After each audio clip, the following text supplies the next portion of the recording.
C'est reparti pour Smart Bourse, votre double dose quotidienne de marché en direct sur Bismart, chaque jour à la mi-journée 12h30, 13h et en fin d'après-midi, la grande édition à partir de 17h, rediffusée à 20h sur Bismart TV, émission que vous retrouvez chaque jour en replay sur bismart.fr et en podcast sur l'ensemble de vos plateformes. Au sommaire de cette édition ce soir, ce jour de fête nationale aux États-Unis, jour d'indépendance qui modère l'activité sur les marchés financiers mondiaux, pour dire les choses simplement. On le voit avec des indices européens qui évoluent dans des bandes de fluctuation très étroites aujourd'hui encore, avec un CAC 40 qui cède un petit peu de terrain comme les autres indices en Europe, mais rien de très inquiétant dans cette logique de consolidation à plat qu'on observe en Europe, en tout cas depuis quelques semaines maintenant. Le CAC 40 se situe autour de 7370 points en cette dernière ligne droite pour la séance du jour. Jour d'indépendance donc aux États-Unis. Ce sera l'occasion d'évoquer les enjeux du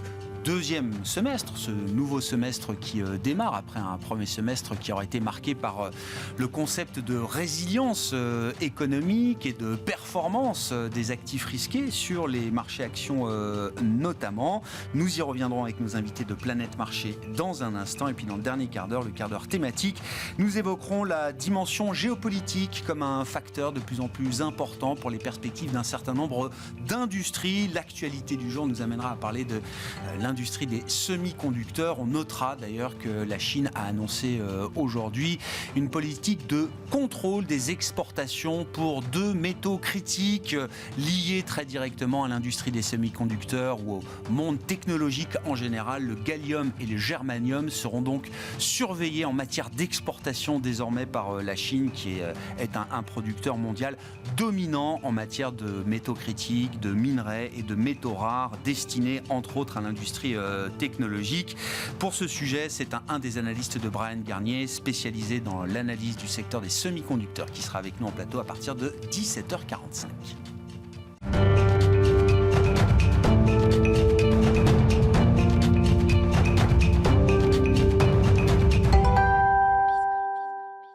Deux invités avec nous ce soir pour décrypter les mouvements de la planète marché. Vincent Lecartier est à nos côtés, le responsable de l'allocation d'actifs de WeSave. Bonsoir Vincent.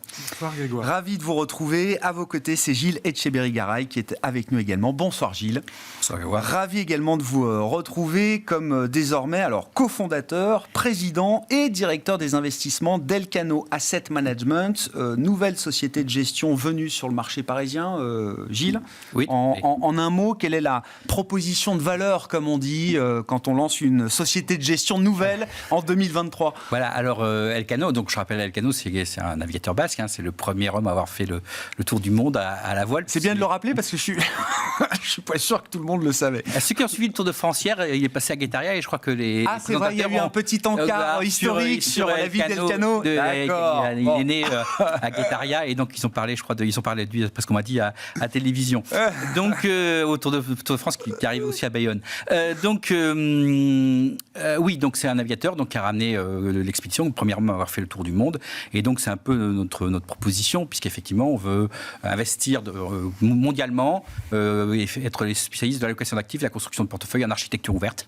Donc pour la distribution, CGP, Family Office et autres. Voilà. Donc l'allocation d'actifs est au cœur de ce qu'on fait, de ce qu'on va évoquer ce soir, je pense. Et merci effectivement de nous avoir appris, en tout cas pour moi, qui était Elcano. Il aurait fallu la monter à Bayonne, cette société de gestion. Elle a des locaux à Bayonne. Son siège social est à Bayonne. Voilà, donc c'est la première société de gestion basque, en tout cas en termes de siège social. Bon, félicitations. Revenons aux considérations de marché à l'issue de ce premier semestre, au démarrage de ce nouveau semestre. Vincent, bon, on peut faire un peu le bilan. On parle tous les jours du marché dans l'émission, donc ceux qui nous suivent ne seront pas surpris de ce qu'on racontera peut-être sur ce premier semestre. Moi, je retiens ce concept de résilience qui a marqué quand même les esprits, résilience économique, résilience et même performance des marchés boursiers en général. Résilience de l'inflation, malheureusement. Et résilience de l'inflation, bien sûr. Non, je pense que pour la partie résilience économique, il faut revenir un tout petit peu en arrière. La démographie, je pense, explique beaucoup de la très très bonne tenue persistante de la consommation des ménages. Je pense que se rajoute à ça le fait qu'il y a eu une surépargne absolument colossale pendant la Covid, qui fait que même si on vous augmente les prix, vous avez en réalité une réserve d'épargne qui vous permet de faire face à ce genre de dépenses. De l'autre côté, vous avez des entreprises qui ont sous-investi pendant des années, qui se sont retrouvées pendant la Covid avec des pénuries, à découvrir qu'il valait mieux rapatrier ou relocaliser certaines activités. Donc vous avez un investissement qui se porte plutôt bien en réalité, qui est en plus encouragé par les États parce qu'il faut faire la santé, la défense, le numérique. Ah oui, il y a du pain sur la planche. Vous avez des projets d'investissement un peu dans tous les sens. Donc je pense que entre la consommation qui est résiliente et l'investissement qui, alors, pas forcément sans être brillant, mais qui sera lui aussi résilient sur les prochaines années, vous avez en réalité une perspective qui est plutôt confortable pour un investisseur, même si les taux d'intérêt ont beaucoup monté. Donc évidemment, ça pèse sur les valorisations. Ça a beaucoup pesé l'année dernière, un peu moins cette année. Vous savez que vous êtes sur une perspective de fin de mouvement sur les remontées de taux par les banques centrales. Donc un plateau, voire même avec un peu de chance, de nouveau une phase descendante derrière. Donc vous vous dites, mes valos, aujourd'hui, si j'ai de nouveau une perspective de baisse des taux, finalement, elles ne sont pas forcément si chères que ça. Et dans la mesure où j'ai une résilience de la consommation et de l'investissement, tout va bien dans le meilleur des mondes. Non, mais c'est vrai, on était plus habitué depuis des générations à ce phénomène d'inflation. On a souvent oublié ou omis parfois d'expliquer ce qu'il y avait de bien aussi derrière l'inflation. En tout cas, l'inflation qui est une fonction d'une activité économique résiliente. C'est aussi ça qu'il y a derrière l'inflation persistante. La viscosité de l'inflation, c'est aussi le résultat de cette résilience de l'activité économique. L'inflation et les banques centrales s'en plaignent. Oui. Non, mais on en fait l'alpha et l'oméga de tous les mots. C'est le chiffre d'affaires et c'est les bénéfices des entreprises qui se cachent derrière. Lorsqu'on passe des hausses de prix et qu'on s'expose aux actions, d'une certaine manière, on neutralise, on absorbe une partie de l'inflation en étant exposé aux entreprises, puisque ce sont elles-mêmes qui créent cette inflation. Et le marché boursier a parfaitement démontré cette valeur de refuge anti-inflation, de protection contre l'inflation sur ces derniers mois. Le seul actif qui est, entre guillemets, incohérent à ce niveau-là, c'est les matières premières. Ouais. S'il faut imaginer que l'inflation est vraiment très persistante durablement, c'est de ce côté-là qu'on peut éventuellement se poser des questions. Donc en termes d'allocation d'actifs, est-ce que c'est une opportunité ou est-ce que c'est un signal avancé comme quoi les actions ont tort? On comprend. On reviendra sur les messages divergents qu'on peut avoir. Non, mais un emblème de la résilience, on en parlait à la mi-journée. Alors, il y a tout ce qui tourne autour du marché du travail, etc. Il y a aussi ce qui se passe sur l'immobilier. L'immobilier américain, là, on me montrait à SCPR le graphique des dépenses de construction dans le secteur industriel, donc tout ce qui concerne l'investissement dans la construction de nouveaux sites industriels. Donc c'est une partie spécifique de l'immobilier, mais c'est une croissance verticale et c'est déclenché au moment où Biden annonce les plans de relance et l'Inflation Reduction Act. Faites les relocalisations. Incroyable. Donc il faudra évidemment se dire qu'il va y avoir probablement une activité intense en termes de construction dans les pays développés vers lesquels vous êtes en train de faire des relocalisations. Par contre, il faudra s'inquiéter éventuellement dans les pays émergents du manque d'activité de ce côté-là, puisque les capitaux que vous allouez sur les pays développés, par définition, vous êtes en train de les prendre. Ça reste un jeu à somme nulle, quoi.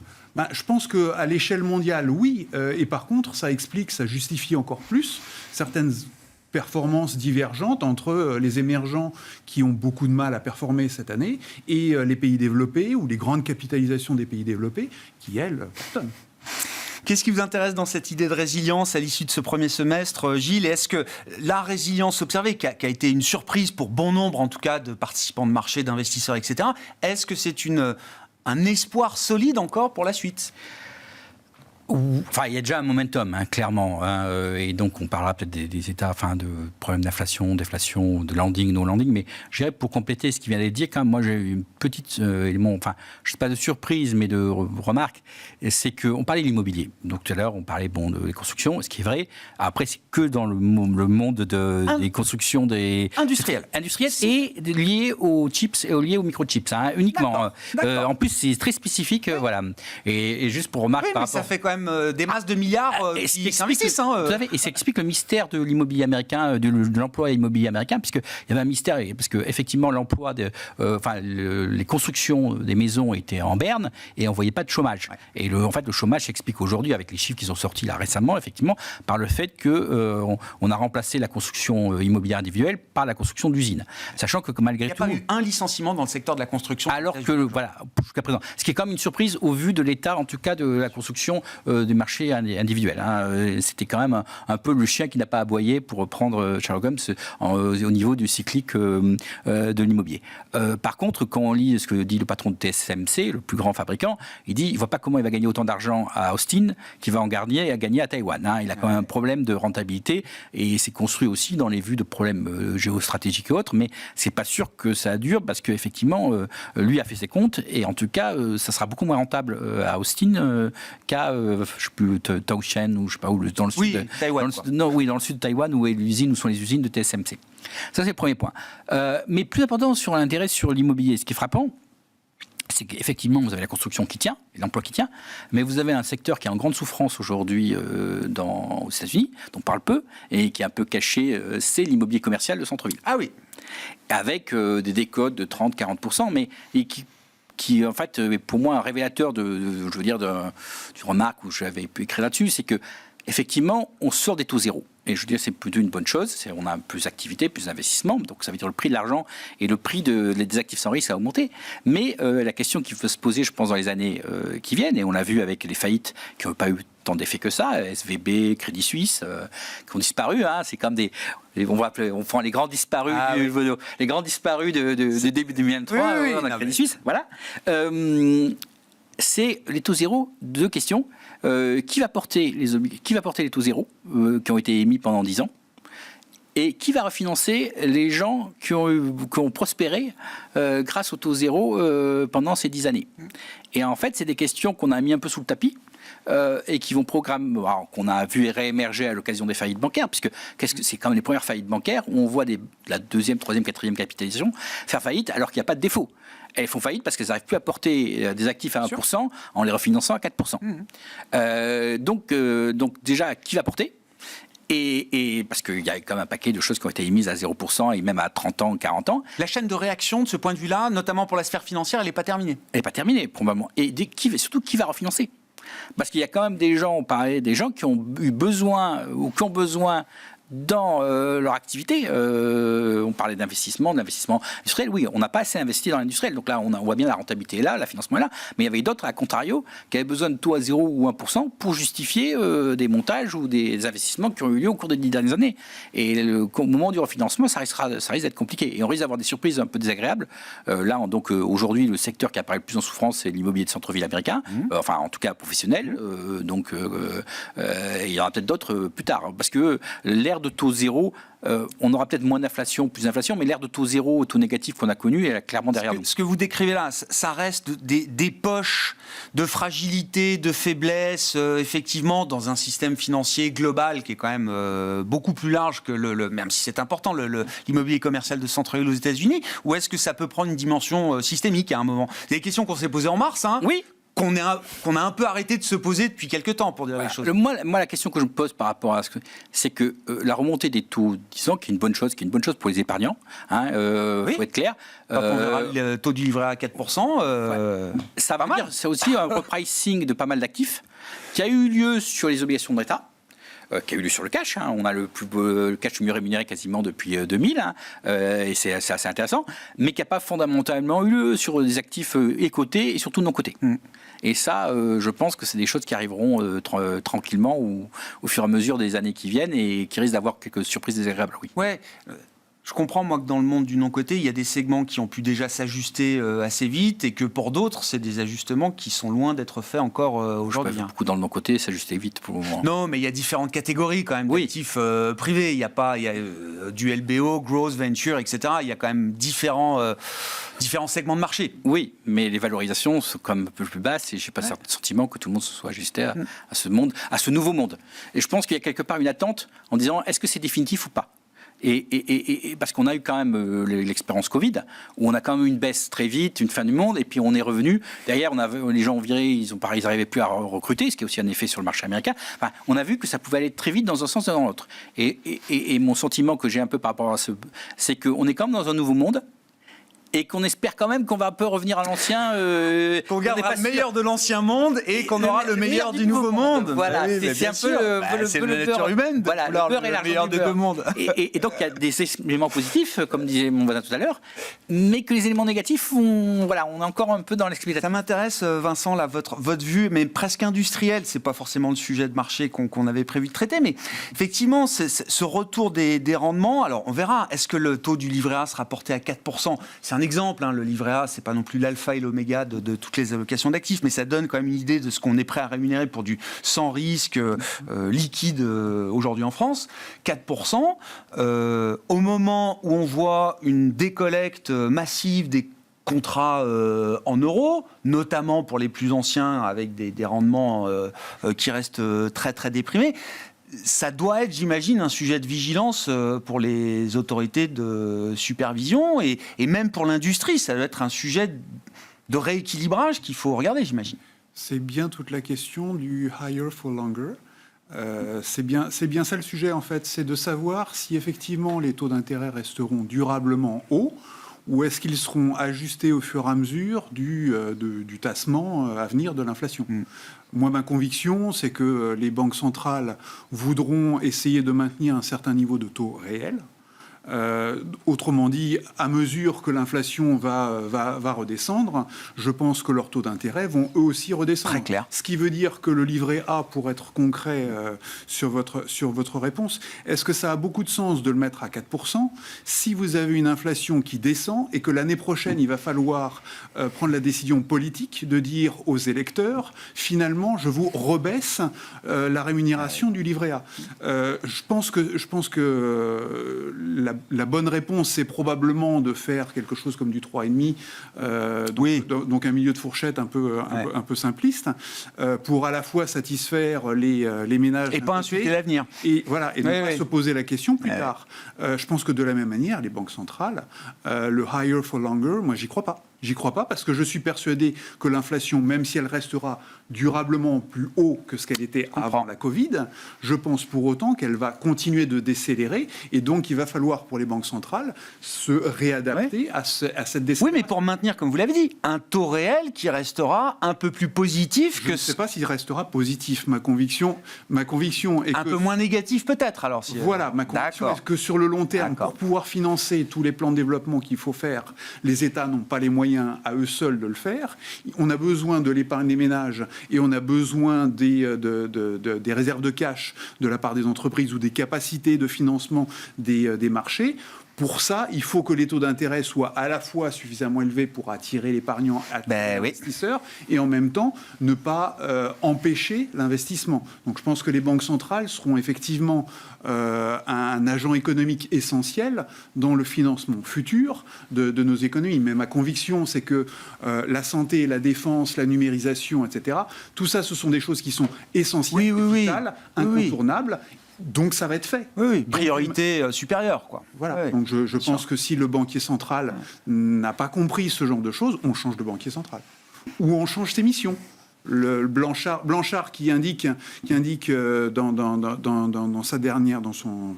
il y revient dans les Échos, là, effectivement, mais c'est un papier de recherche, et puis ça fait un moment qu'il le dit. Pourquoi rester de façon dogmatique à 2% en termes d'objectif de cible d'inflation, alors qu'on peut être à 3%, et que le 3% a probablement beaucoup plus de sens sur les prochaines années que le 2% qu'on conserverait potentiellement. Il y a des réflexions à avoir. Cet arbitrage sur la cible d'inflation, alors c'est très discuté dans le monde académique. Pour l'instant, les banquiers centraux en charge au plus haut niveau réfutent totalement cette idée pour préserver la crédibilité de la cible actuelle. C'est un arbitrage auquel ces banques centrales devront faire face inévitablement dans ce nouveau monde, un jour ou l'autre, Gilles, ou Je dirais que On a eu un choc Covid qui vient quand même beaucoup bouleverser les problématiques de calcul, d'anticipation et des banques centrales. Mais en fait, il reste quand même des trains de démographie, de choses comme ça qui restent présents à long terme. Il y a un coût de la transition. Après, moi, je ne suis pas tout à fait d'accord sur le fait que le higher for longer, pour le moment, c'est le thème dominant. Hein, clairement, on voit qu'il y a l'inflation des services reste dominante. Je veux dire, et en fait, si on regarde ce qui est anticipé aujourd'hui par le marché en termes de baisse de l'inflation, il faut vraiment une rupture forte, quasiment une récession, ce qui n'est pas à l'ordre du jour à court terme, mais on a quand même infligé un choc énorme sur l'économie. On est passé de 0 à 5%. On vient de faire comme une expérience, une expérience qu'on n'a jamais faite. Oui. On est quasiment passé en l'espace de 6 mois de 0 à 5%, en tout cas aux États-Unis, et de moins 1 à 3,5%, donc quasiment. On vient de faire une expérience sur l'économie qui est quand même assez importante. Donc, je ne pense pas qu'on ait complètement le recul. Tout à l'heure, je disais effectivement, on a les bonnes choses d'abord, on a peut-être le salé après, enfin, on aura les choses moins bien. La question de l'effet des hausses de taux est encore devant nous. Oui, c'est pour ça qu'on est encore dans le... Aujourd'hui, je veux dire, si on regarde ce qui se passe sur les marchés, on voit bien que les tensions sur le cours continuent de monter. On est plutôt dans le higher for longer, donc maintient une viscosité de l'inflation qui fait que les banques centrales, même s'ils ont fait une pause, sont éventuellement obligées, en tout cas la Banque centrale américaine, les banques centrales sont éventuellement obligées de monter encore leur taux. Moi, la position par rapport à ça, c'est de dire, attendons, on n'a pas vu l'étendue du choc qui a été infligé, et c'est ce que je disais tout à l'heure, il y a des gens qui vont devoir se refinancer, enfin, on n'a pas vu tout l'impact de cette remontée de taux sur les économies encore. Et quelque part, je dirais que le problème de 2 ou 3%, ça peut être un problème transitoire. Alors, le mot transitoire a été galvaudé et a perdu de son sens. Voilà. Mais ça peut être un problème où on a eu un choc post-Covid, où on a eu d'abord un choc d'offres, puisqu'on a consommé sans produire, et après un choc de demande, puisqu'effectivement on a accumulé des tonnes d'épargne qu'on a dépensées aujourd'hui. Plus aux États-Unis qu'en Europe. Plus aux États-Unis, mais bon, pas non plus de façon négligeable en Europe. Donc on a accumulé, donc on a eu ce double choc à la fois d'offres et de demande qui a quand même perturbé énormément les diagnostics et des banques centrales et des macroéconomistes et plein de gens parce qu'il se passe des choses qu'on n'avait jamais vues. Au fur et à mesure, on va s'éloigner de ce choc, on va revenir dans le normal. Et là, on va se retrouver avec des taux d'intérêt, donc un choc de 5% de hausse des taux d'intérêt en l'espace de 6 mois ou 9 mois. Attendons de voir ce que ça donne. Ça, c'est l'histoire de 2024, ça ? Le retour à la normale, comme vous dites, la poussière qui retombe. Le retour à la normale, je ne sais pas si c'est un retour à la normale. Oui, enfin, en tout cas, les effets d'inertie, de décalage, etc., qui retombent, ça, c'est. Aujourd'hui, on connaît le juge de paix. Hein. Pour moi, le juge de paix, c'est le marché de l'emploi américain. Le marché de l'emploi américain a très, très bien tenu, à des niveaux. On voit qu'il est en train de. Mais on sent quand même que derrière cette résistance, il y a des effets. Effectivement, tout à l'heure, je disais le choc de Covid. Le choc de Covid, les entreprises américaines ont massivement licencié pour se retrouver à courir après leurs salariés 6 mois après, donc là on sent... Ils y reprendra pas. Voilà, donc on sent que le nombre d'heures diminue, mais pas le nombre de salariés, parce qu'elles ne veulent pas se faire avoir une deuxième fois. Mais après, ça veut dire qu'on a comme une inertie sur un certain nombre de choses qui peuvent dégrader très vite. Donc ça ne sera peut-être pas le cas, ça sera peut-être le cas, mais en tout cas, je pense que... le risque de rupture, il est réel. De rupture macro, il est réel. Aujourd'hui, il y a un truc dont personne ne parle, mais aujourd'hui, on a des courbes de taux qui sont les plus inversées depuis 1980. Oui. Je veux dire, c'est peut-être on vit avec, très bien, et c'est pas l'inversion qui porte le problème, c'est quand on repentifie. Hein. C'est là où généralement, et deuxième point, quand les banques avant chaque récession, il y a ce phénomène de repentification assez fort. Hein. Oui, et qui correspond avec la récession. On a aussi les banques centrales, chaque fois qu'elles baissent leur taux, on a ce problème-là aussi. Donc je dirais qu'à court terme, on est plutôt dans le higher for longer parce qu'on voit bien qu'il y a une viscosité qui surprend de l'inflation et que les trajectoires d'inflation sont pas aussi sont baissières. C'est clair, les matières premières sont plus bas et c'est un phénomène, tout à l'heure on en parlait, qui est quand même un peu contradictoire. Hein. On parle tous d'inflation, au début c'était la guerre en Ukraine, mais maintenant le blé est en dessous du prix en Ukraine, le pétrole est en dessous, on n'en parle plus et on a quand même l'inflation.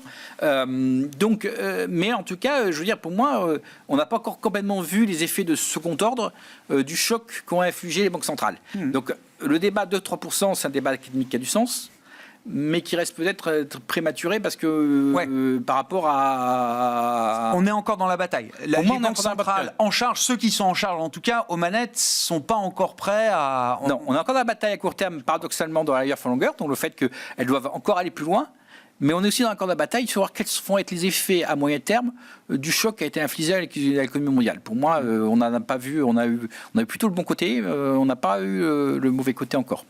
Est-ce que, alors après le grand resserrement monétaire, le choc de taux et le grand repricing de 2022-2023, Vincent, est-ce que va se poser à un moment pour le marché, pour les investisseurs, la question des niveaux d'endettement qui ont été atteints? Donc il y a eu le chiffre spectaculaire de 3 000 milliards dépassés par la dette française là, sur le trimestre écoulé. Est-ce que ça va redevenir, on parle du second semestre, est-ce que ça va redevenir à un moment un sujet de préoccupation, de vigilance pour le moins de la part des investisseurs? Ça rejoint le sujet qu'on vient de traiter, c'est-à-dire le higher for longer. Si vous regardez la dette française, l'échéance moyenne, c'est 9 ans. Ça s'est même rallongé, c'est ça. 1,90, c'est un peu rallongé. 1,90 de taux moyen. Donc effectivement, aujourd'hui, vous avez des taux à 3%, donc ça vous coûte à la louche 1% plus cher que d'habitude. Si effectivement on vous demande de faire cet effort additionnel pendant 4 ans, 5 ans... Là, effectivement, tous les bénéfices du stock passé peu cher s'effacent. Si par contre les banques centrales, comme moi je l'imagine, sont réactives et de nouveau rebaissent les taux d'intérêt, si vous revenez de nouveau à un coût additionnel d'un 0,5%, 0,25 de plus que le coût passé, ça n'est pas très grave. Donc c'est le higher for longer qui est important. La deuxième chose qui est très importante aussi, c'est de savoir, en face de toutes ces dettes, est-ce que vous avez des actifs ? C'est-à-dire que si vous faites, comme le fait les Américains, l'IRA, autrement dit des investissements par exemple dans les semi-conducteurs, à construire des belles usines chez eux, si au bout du compte vous avez matériellement cette usine sur votre territoire, moi je pense que ça vaut la dépense. Si TSMC ne s'y retrouve pas à faire cet investissement, je pense que c'est pas très grave si l'État américain derrière assure une rallonge financière pour compenser l'effort d'investissement que fait TSMC de se délocaliser aux États-Unis. Mais au bout du compte, les États-Unis ont sur place un actif qui a énormément de valeur. Donc pour moi, la dette, si en face de ça vous avez l'actif, ça n'a aucune espèce d'importance. Et d'une certaine manière, l'investissement dans la planète, c'est le même. Sauf qu'on peut avoir du mal à le matérialiser. On le matérialise quand même de temps en temps avec le coût des assurances. Oui. Il y a quand même des choses à regarder. Ouais. Mais c'est vrai qu'on oublie de le regarder. Mais en face de ces dépenses qu'on est en train de faire pour la transition énergétique, on a des actifs matériels ou immatériels qui sont en train de se constituer. Donc pour moi, c'est pas forcément très grave d'avoir ces dettes. Ensuite, vous avez un vieillissement très important de la population. Vieillissement... sous-entend généralement population qui a plutôt une épargne constituée, ce qui veut dire que le financement de ces dettes n'est pas forcément quelque chose de traumatisant. Vous pouvez trouver des investisseurs... Et là, vous pouvez trouver de l'épargne pour ça. Une fois encore... Reste à la brancher au bon endroit. Vous avez aujourd'hui 8 000 milliards de dollars d'épargne dans le monde, c'est-à-dire l'équivalent du bilan de la Fed. Ça, c'est l'épargne mondiale, ça. En monétaire. D'accord. Avant la Covid, c'était 4 500 milliards. Voilà. Donc vous avez une épargne qui s'est constituée. Cette épargne, aujourd'hui, potentiellement, elle est sur du monétaire. Si vous la fléchez vers des investissements obligataires qui permettent de financer derrière les transitions ou les différents investissements que vous avez à faire, vous trouvez de l'épargne pour faire vos investissements. Donc moi, j'en suis pas spécialement traumatisé par le niveau des dettes. Le 3 000 milliards ne veut pas dire grand-chose pour moi. Ça va être un nouveau sujet ou pas? Ça va revenir puis en Europe, on a l'expérience. Oui, mais moi, je veux dire... La problématique, c'est qu'on considère les États sont comme des particuliers. Mais ce n'est pas des particuliers. Les États, c'est perpétuel avec... Et je dirais que, je le disais il y a 4-5 ans, eux, ils sont tranquilles. Les États, ils ont 1,9 avec aujourd'hui, même en France, on est à peu près à 7-8% de croissance nominale. Donc, on a un désendettement de l'État qui est courant. Et sans doute encore en 2024. Oui. Donc, aujourd'hui, je veux dire, eux, ils ont réussi leur coup. Quelque part, les États, avec l'aide des banques centrales de la décennie précédente, ont réussi un désendettement au détriment des épargnants. Sans douleur. Puisque, effectivement, le fait d'être endetté à 1,90, quand vous êtes 1,90 à 9 ans, la croissance réelle française, c'est autour de 2%. Vous ajoutez l'inflation, c'est du bonus. Donc, ça veut dire que l'État, en termes de dette sur PNB, ce qui est là, faut oublier, c'est pas un particulier, il n'y a pas à faire défaut, c'est quelque chose qui est perpétuel.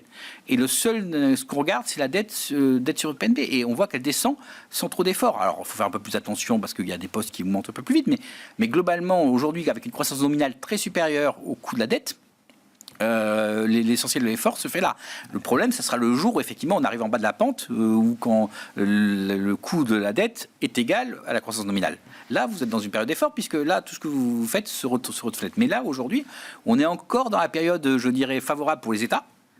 En revanche, il y a une fenêtre de tir. Oui, il y a une fenêtre de tir favorable pour les États. Pour moi, là où c'est pas favorable, c'est pour les gens qui ne sont pas des États, donc qui ne sont pas perpétuels et qui, eux, doivent se faire refinancer. Oui, mais de ce point de vue-là, de ce que je comprends, il n'y a pas de mur de... Alors, il peut toujours y avoir des histoires spécifiques. Enfin, l'actualité Casino nous montre qu'effectivement, à un moment, ça peut coincer sur des dossiers très, très spécifiques, mais très bien identifié aussi par la place. J'ai l'impression que globalement, il n'y a pas un mur de dette ou de besoin de refinancement, même chez les entreprises les moins bien notées, pour dire les choses. Je pense que sur les entreprises cotées, sont plutôt en forme. D'accord. Pour moi, c'est pour ce qui ne se voit pas, en dehors des marchés publics. Voilà. C'est ce qu'on appelait les banques, enfin tout ce qui est la finance privée, la finance de l'ombre, shadow banking américain. Voilà, c'est plutôt dans le shadow banking que le problème se pose. Je pense que quelque part, tout ce qui est les actions, les entreprises de qualité sont plutôt en forme avec des choses. Effectivement, on ne voit pas de mur à arriver. Sur l'obligataire, on n'en voit pas non plus. Je dirais que c'est plutôt dans ce qui ne se voit pas. Que le problème peut se poser plutôt qu'effectivement sur les entreprises en bourse qui, elles, je dirais, ont plutôt des profils, même si elles sont laissées un peu aller, elles sont qu'on avait de la dette à zéro, et quelque part elles sont un peu dans la situation de l'État où quand on a la dette à zéro, quoi qu'il arrive, si on crée un peu de richesse, ça se rembourse tout seul, quoi. Voilà. Oui, bien sûr. Ouais. C'est dans les montages purement financiers que le problématique, parce que quand la création de valeur est dans le financier, en disant je touche juste 5 et je m'endette à 0, donc je joue à 2 et je crée 3%. Oui, c'est une magie qui peut vite se dissiper. C'est ce qui s'est passé chez SVB, Silicon Valley Bank. Voilà, ils faisaient du crédit spécifique, ils finançaient les startups, ils finançaient tout ça, et puis ça s'est évaporé assez vite. Bon, si on en vient à la logique de marché et aux stratégies d'allocation d'actifs, Vincent, avec quel type d'élan on attaque ce nouveau semestre ? Je vous sentais positif encore dans le début de discours qu'on a pu avoir. Oui, quelles sont les raisons de rester positif sur les actifs risqués après un rallye spectaculaire, après des niveaux records ou quasi-records atteints sur les indices majeurs des actions des pays développés, en Europe, aux États-Unis. Bon, il y a toujours un peu ce vertige à un moment qui peut nous saisir. Oui, le vertige, il tient sur quelques entreprises. Ce sont elles qui ont, donc vous avez on va dire 4 ou 5 sociétés en France, vous en avez une dizaine aux États-Unis qui font l'intégralité ou à peu près l'intégralité de la hausse. Ce n'est pas un phénomène très nouveau, enfin, ça fait plusieurs années qu'on vit avec ce phénomène de forte concentration de la performance autour de quelques valeurs. Ça a été exacerbé, non mais bien sûr. Mais la différence, c'est que ce sont des valeurs plutôt à forte croissance, ce qui veut dire que ça tire les ratios des indices. Donc effectivement, quand vous regardez de façon superficielle en analyse quantitative les indices, vous avez l'impression qu'ils sont chers, qu'ils sont hauts, etc. La réalité, c'est que l'essentiel de la cote, on va dire cyclique value, intègre aujourd'hui plutôt un scénario encore pessimiste, encore relativement récessionniste, avec des baisses de marge ou des choses comme ça. Ce qui veut dire que cette partie de la cote, pour moi, pour peu que vous ayez des nouvelles satisfaisante sur la croissance à venir, ou pour peu qu'elle vous démontre que finalement les problématiques de chiffre d'affaires ou de choses comme ça qui ont pu coincer un petit peu ou inquiéter un petit peu, en fait c'est juste des ajustements de stock post-Covid qui fait que vos clients ont surstocké provisoirement parce que d'abord il manquait de produits et ensuite vous aviez l'hyperinflation qui incitait à constituer des stocks. Donc du coup pendant quelques mois effectivement ils se relibèrent. Oui, il faut déstocker. Se relibèrent de ces stocks, ça provoque une baisse d'activité. Mais ça n'empêche pas le cycle de reprendre derrière. Donc moi, ma conviction, c'est que tout ce stock d'entreprises value cyclique, qui est peu cher en bourse, elle a en réalité un énorme potentiel de rattrapage boursier. Et ça, c'est pour maintenant ? Enfin, moi, c'est maintenant. D'accord. Moi, c'est maintenant. Parce que le timing est important dans cette affaire-là. Ma conviction, c'est qu'il faut commencer à tourner. D'accord. Alors, ça se fera peut-être pendant les publications de résultats qui viennent. Oui. Enfin, voilà, disons 1 ou 2 mois après. Mais c'est le mouvement qui vient là, normalement, pour moi, c'est ça. Et dans la mesure où la masse de cash en réserve reste très très importante, que si vous regardez les fonds, ils ont aux alentours de 5 à 6% de cash encore en réserve, ce qui était beaucoup, c'est vraiment beaucoup. Moi, ma conviction, c'est que vous n'avez pas besoin de vendre vos Apple, vos Microsoft, etc. Vous pouvez taper dans votre cash. Il y a de la poudre sèche pour en plus pouvoir investir investir sur ces dossiers-là. Donc moi, ma conviction, c'est que vous n'avez même pas besoin de faire une rotation de portefeuille. Vous pouvez rester investi sur vos dossiers qui, pour le moment, en plus en cosmétique vis-à-vis des clients, ça fait bien de montrer que vous aviez de l'Apple et de la Microsoft, donc les conserver. Et par contre, vous pouvez, au fur et à mesure, étoffer vos investissements sur le reste de la cote qui a traîné. Et donc, je reviens à cette case matière première qui dissonne un petit peu du monde des marchés actions. Donc, si je suis votre idée, voilà, c'est ça. Les matières premières vont repartir. Bien sûr. Pour moi, assez logiquement, si vous avez comme moi une vue plutôt constructive sur le cycle économique, qu'en plus vous savez que vous allez avoir prochainement des soutiens à l'économie chinoise, que l'économie chinoise est plutôt un très gros consommateur de... On voit, les mauvaises nouvelles font monter le marché chinois aujourd'hui. Donc, ma conviction, c'est que par le budgétaire, probablement, principalement plutôt que le monétaire, ils vont faire des soutiens en Chine, que vous avez sur les pays occidentaux plutôt un phénomène de fin de déstockage qui va reprovoquer de nouveau une activité sur les activités cycliques. Donc pour moi, vous avez toutes les raisons justifiées de vous repositionner sur le reste de la cote qui n'a pas fait grand-chose, y compris les matières premières. Bon. Vos vues sur les actifs risqués, les actions notamment, et puis ce marché américain, est-ce qu'il faut se détacher autant que faire se peut des 7 magnifiques et s'intéresser aux 493 autres valeurs autres valeurs, je ne vais pas les caractériser par rapport aux magnifiques, mais aujourd'hui, c'est la question quand même. Oui, tout à fait, c'est la bonne question. Je dirais qu'aujourd'hui, on a un sentiment, chez nous, que c'est le higher for longer qui domine, donc le fait que l'inflation, que les banques centrales, soit on fait pause, mais pour longtemps, soit vont devoir remettre un petit coup, parce que donc dans ce cadre-là, nous, on fait une stratégie un peu de barbell, enfin de deux endroits. C'est-à-dire que on achète effectivement la value, parce que quelque part, eux, ils ont avancé tellement devant qu'il faut que si le marché se maintient, il faut que les autres rattrapent. Et puis on a les choses qu'on aime bien, on n'a pas parlé, mais le meilleur marché en devises locales depuis le début de l'année, c'est le Japon. Mais bien sûr, si, bien sûr. Les actions japonaises, donc nous, on aimait bien les actions japonaises, retour. Alors, est-ce que ça sera comme les autres fois, ça sera juste un petit aller-retour et puis dire au revoir pour quelques années, on va voir. Mais donc... les choses comme ça qui ont du retard, les actions japonaises, la value effectivement. On couvre les actions japonaises ? Oui, toujours, devises, parce qu'il y a un devise. Oui, et il y a un défi de devise, et je dirais que le yen est un bon indicateur si on passe dans un autre scénario. Donc, mais imaginez que les actions... Non, mais ça m'intéresse beaucoup le Japon, j'en parle souvent dans l'émission en ce moment. Mais imaginez que je sais pas, que la Banque du Japon puisse bouger à son tour, que elle arrive à défendre un niveau du yen un peu plus élevé, c'est forcément négatif pour les actions japonaise. Alors, la baisse du yen est positive pour les actions japonaises. Ça, d'accord. Après, la remontée du yen aura probablement d'autres significations sur les épargnes, les flux d'épargne et tout ça. On sera peut-être sur un retour à la maison et ça veut dire qu'il y a d'autres choses qui ailleurs sont cassées. Et c'est pour ça que les actions japonaises auront peut-être du mal dans ce cas-là. Mais je veux dire, le yen est un indicateur de température. D'accord. Il a pas mal rebaissé ces derniers temps. Il a pas mal rebaissé ces derniers temps. Donc ça, c'est plutôt positif pour les actifs risqués. La montée, c'est quand le va en sens inverse. Donc globalement, il y a des problèmes. En tout cas, donc, les actifs japonaises couvertes sont très intéressantes. Le value, effectivement, parce qu'on est dans ce higher for longer qui, normalement, plus les taux courts montent, plus ça favorise la value. On avait vu le phénomène l'année dernière. Donc, si ça continue, le momentum, il faut que ça rattrape, parce que les autres ne peuvent pas courir devant toujours, et puis les 493 qui font rien, qui regardent, qui tiennent la chandelle. Voilà, donc ça, c'est un point. Après, du cash. On n'a jamais été aussi bien rémunéré sur l'euro, sur le dollar. On a l'investment grade qui a aussi à des niveaux intéressants. Le high yield, un peu moins. Donc, quelque part, c'est un... Il y a une poche très risk-off, quoi, en fait, de cash rémunéré. Très, très bien rémunéré. Et une poche très risk-on mais plutôt sur des choses qui ont du retard. Value, quoi. Voilà, l'action value sur les choses sur le Japon. Et quelque chose qu'on a regardé, qui est aussi les AT. Donc, ce qui a quand même pas souffert avec... Les hybrides. Les hybrides financiers, des choses comme ça. Parce que, on a eu une petite panique justifiée, puisqu'on est sorti de nulle part pour remettre à zéro tous les AT1 du Crédit Suisse. Donc, il y a eu un choc négatif sur ce marché-là. Donc, voilà. Des choses comme ça, effectivement, poche très cash parce que c'est bien rémunéré, parce qu'il faut en profiter. On est au plus haut quasiment sur la rémunération euro depuis l'existence de l'euro.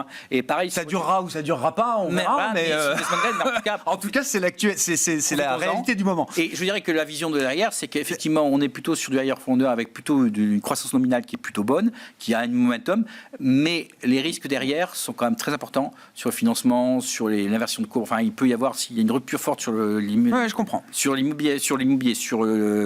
marché de l'emploi américain, là, le risque de retournement très fort, très vite est possible, parce que là, effectivement, la Fed va baisser ses taux, mais on a vu que quand elle baisse ses taux dans ces périodes-là... Même avec un déficit de main-d'œuvre, comme on connaît aujourd'hui, historique sur le marché américain, de plusieurs millions de travailleurs, peut-être ? Alors, il y a des migrations. Je suis pas sûr il n'y en a plus, justement. Oui, en Floride. Mais je ne suis pas sûr que derrière, on a de la construction, on a des choses comme ça. C'est pas ça tienne.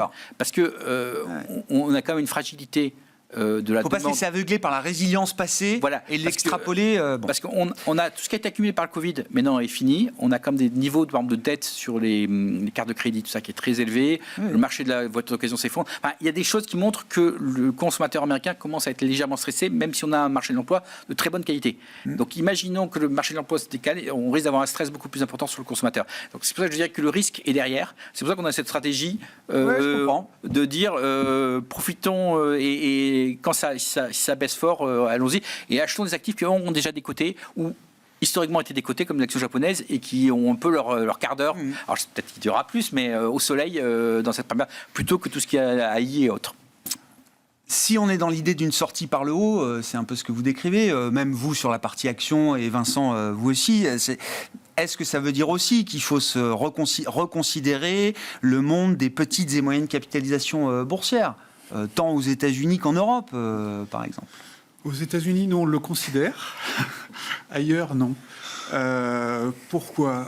D'abord parce que le cycle, s'il doit redémarrer, ça redémarrera aux États-Unis avant de redémarrer en Europe. L'Europe est plutôt dans une phase descendante, assez clairement. C'est incroyable, parce qu'à un moment, il y a quelques mois en arrière, c'était la récession américaine arrive, et l'Europe avait évité le chaos énergétique, le blackout gazier, et c'était parti pour un rattrapage. J'ai l'impression que, ça s'est un peu rééquilibré quand même. S'il y a un soutien monétaire qui doit venir, il viendra plus vite de la part de la Fed que de la part de la BCE. Donc pour moi, à différents niveaux, je pense qu'il vaut mieux être positionné là-bas. Ensuite, vous avez l'argument du socialement responsable. Le socialement responsable est un coût énorme qui est beaucoup plus facile à supporter pour les grandes capis que pour les petites. Donc moi, de façon assez structurelle, je préfère quand même rester positionné sur les grandes capis plutôt que sur les petites.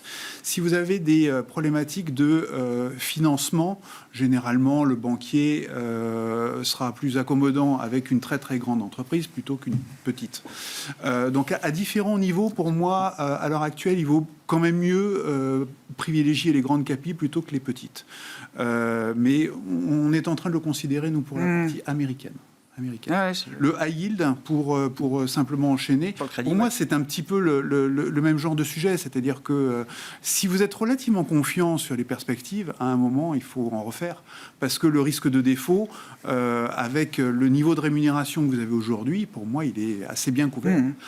Donc il faudrait vraiment avoir un scénario de ralentissement fort, bien sûr, pour justifier de ne pas y être. Je comprends.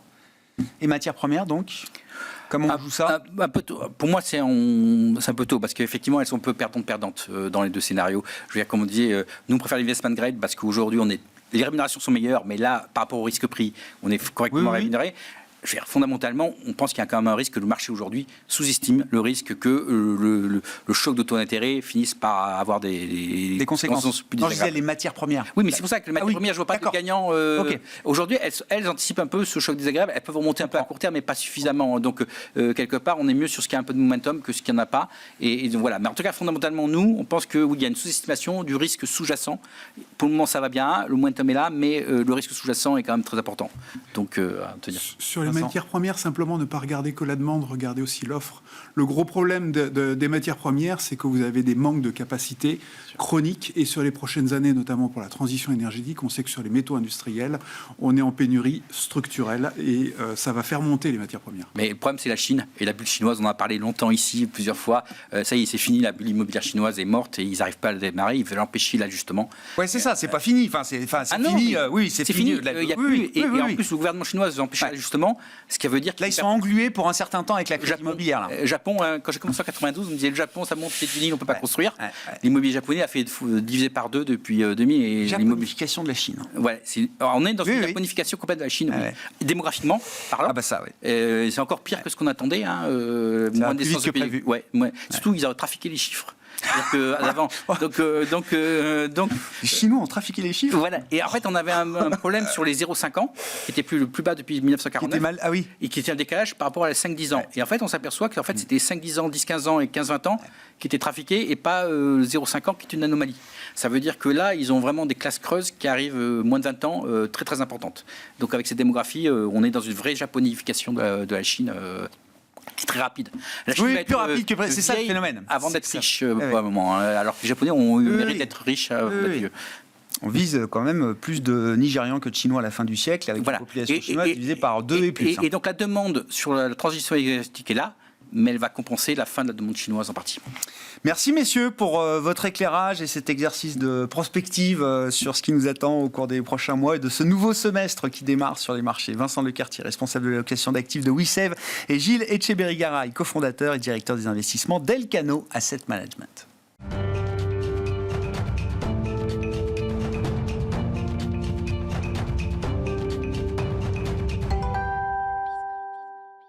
Le dernier quart d'heure de Smart Bourse chaque soir, c'est le quart d'heure thématique. Le thème ce soir nous amène à parler du secteur des semi-conducteurs et même plus largement de la géopolitique des semi-conducteurs avec Thibaut Morel qui est analyste chez Bryan Garnier à mes côtés en plateau. Bonsoir Thibaut. Bonsoir. Merci beaucoup d'être là. Vous suivez donc précisément ce secteur des semi-conducteurs chez Bryan Garnier. C'est vrai que je le disais en introduction de l'émission, pour annoncer qu'on allait parler de géopolitique et de puces, de semi-conducteurs.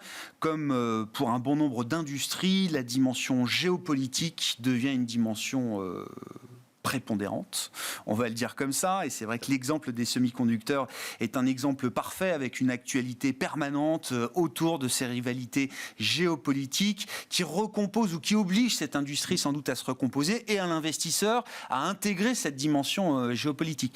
Dans le travail d'analyse que vous faites et qui porte notamment sur les acteurs du secteur des semi-conducteurs en Europe, comment est-ce que cette dimension géopolitique se révèle et se matérialise, Thibaut ? Oui, c'est vrai, c'est un sujet intéressant. On parle souvent de la thématique de la suprématie technologique, où reviennent des sujets comme l'intelligence artificielle, mais il y a aussi un sujet très important. Qui sera le plus en pointe. Exactement, sur des technologies très avancées. Mais sur les technologies dites un peu moins avancées, ça reste quand même de la très haute technologie, il y a aussi un sujet qui est clé, et auquel les semi-conducteurs contribuent grandement, c'est l'électrification de la société. Donc la thématique de la souveraineté énergétique. Et sur ce point, on observe que l'électrification, et de manière globale, qu'est-ce qui drive l'électrification ? C'est la démondialisation, quelque part. Cette démondialisation, elle a vraiment deux impacts très contradictoires sur l'industrie du semi-conducteur. Le premier, il est très positif, c'est donc l'électrification. Pourquoi ? Parce que pour électrifier la société, il faut des puces de semi-conducteurs. Et le deuxième impact, c'est la démondialisation de la chaîne d'approvisionnement du semi-conducteur, qui a un impact négatif pour, en particulier, les acteurs européens.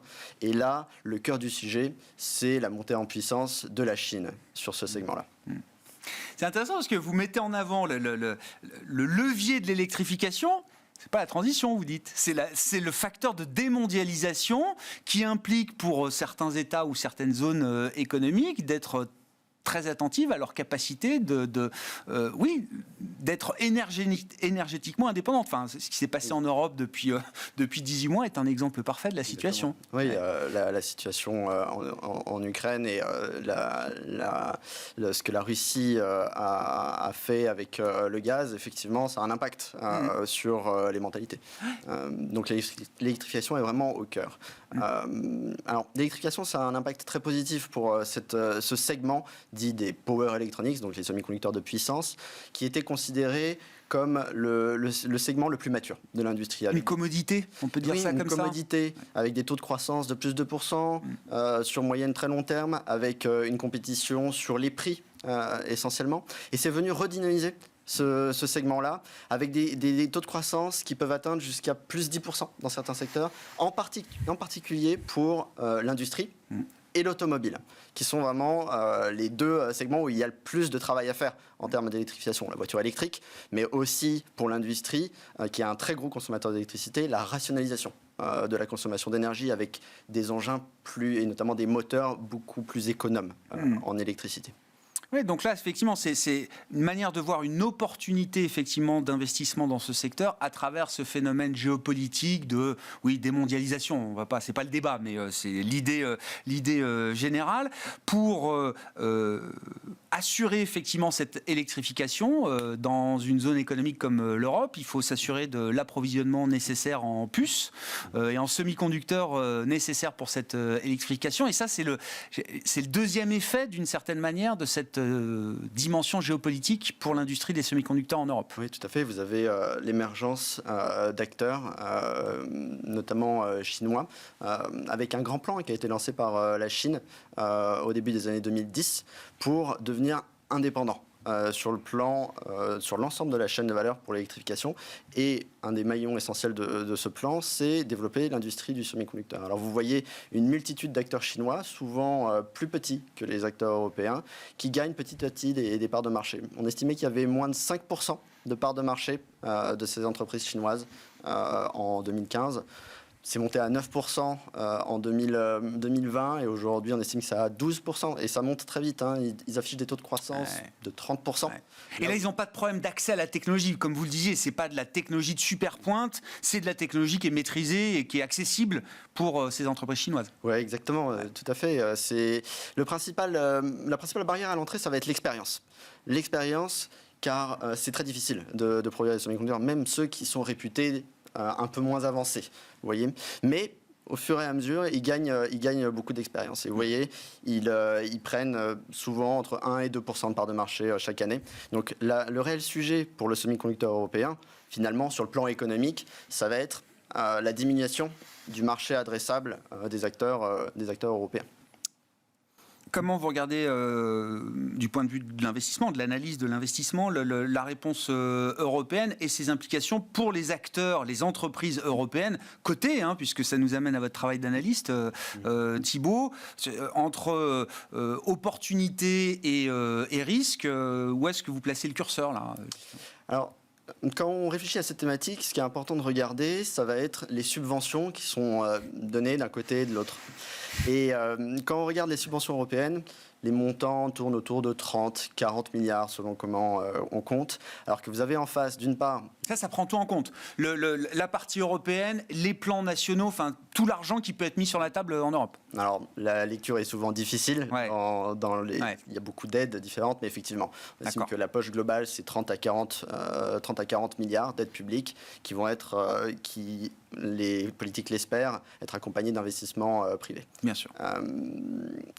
Quand vous regardez les États-Unis, on parle de montants qui approchent plutôt les 280 milliards. Quand vous regardez la Chine, les montants ne sont pas officiellement dévoilés, mais on parle autour de 150 milliards. Donc vous voyez, c'est... Juste pour un acteur comme... Vous me corrigez, pour donner la perspective, 40 milliards d'argent public en Europe, c'est une année d'investissement pour un groupe comme TSMC, par exemple. C'est tout à fait ça. C'est une année d'investissement pour TSMC. C'est ça. Oui. Après, ils n'ont pas les mêmes besoins non plus d'investissement. Ils font vraiment les puces les plus avancées. Certes.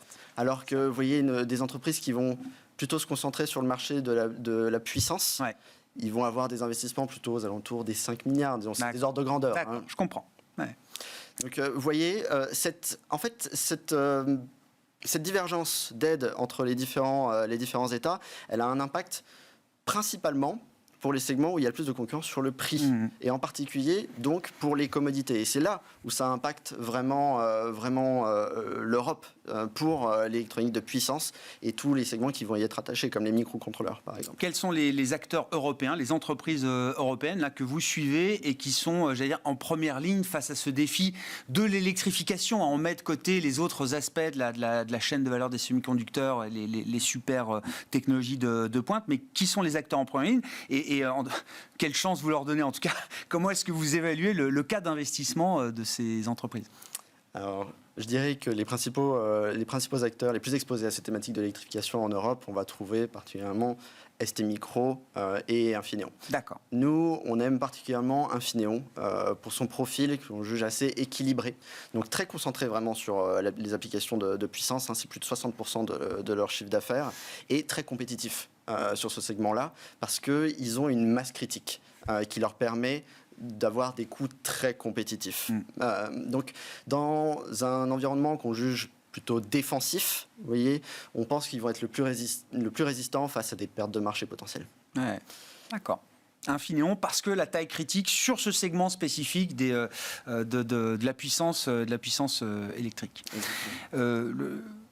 Juste un mot là, de l'actualité, effectivement, la Chine qui veut encadrer, contrôler, restreindre peut-être demain les exportations de certains métaux critiques. On sait que la Chine est un producteur dominant dans ce monde des minerais, des métaux rares, des métaux critiques, etc. Là, on parle du germanium et du gallium. C'est le genre d'annonce qui peut perturber un peu le monde des semi-conducteurs. Ça peut avoir quel type d'impact, selon vous, Thibault ? Oui, c'est des annonces importantes. D'une part, si on les recontextualise, vous voyez, c'est dans un laps de temps assez court, la deuxième annonce assez agressive de la Chine, qui implique des mesures coercitives sur l'exportation de technologies dans le semi-conducteur. En termes d'impact, le gallium, le germanium, ça va être des matériaux qui vont être utilisés dans ce qu'on appelle des compounds semi-conducteurs pour des applications assez diverses, mais parmi elles, des applications de défense, par exemple, pour faire des capteurs infrarouges, des caméras hyperspectrales très utiles pour la défense, aussi pour la communication, et également pour l'électrification avec le gallium nitride. En ce qui concerne, par exemple, STMicro et Infineon, qui ont tous les deux des visées dans le marché du gallium, ce qu'on appelle le gallium nitride, nitrure de gallium qui permet d'électrifier la société. Ouais. Je dirais qu'il y a un peu moins d'impact parce que ces deux acteurs, en fait, récemment ont conclu des partenariats avec des fournisseurs de matériaux, finalement, de substrats qui sont chinois, justement pour permettre au gouvernement chinois d'intégrer de la valeur ajoutée, notamment pour les semi-conducteurs à destination de la Chine. Intéressant, et même il y a des stratégies d'intégration verticale aujourd'hui chez STMicro. On veut aussi être, chez d'autres j'imagine, mais être en contrôle total de ce genre d'approvisionnement et d'en sécuriser une grande partie aujourd'hui. Je crois qu'ils vont même avoir des mines ou en tout cas des usines destinées à produire ce genre de substrats nécessaires à leur industrie. Effectivement, il y a un enjeu clé sur les substrats car les matériaux composites sont aujourd'hui des matériaux qui coûtent très cher. L'enjeu est donc de baisser le coût de production de ces matériaux et cela se passe notamment par la maîtrise de l'amont de la chaîne de valeur. Ouais. Merci beaucoup Thibault, merci pour cet éclairage sur cette dimension géopolitique très présente aujourd'hui dans un grand nombre d'industries et particulièrement dans l'industrie des semi-conducteurs en vue de ce défi de l'électrification qui nous occupe. Thibault Morel qui était avec nous en plateau pour ce quart d'heure thématique, analyste chez Bryan Garnier. Voilà pour cette édition de Smart Bourse. On se retrouve demain évidemment en direct à 12h30 sur Bismart.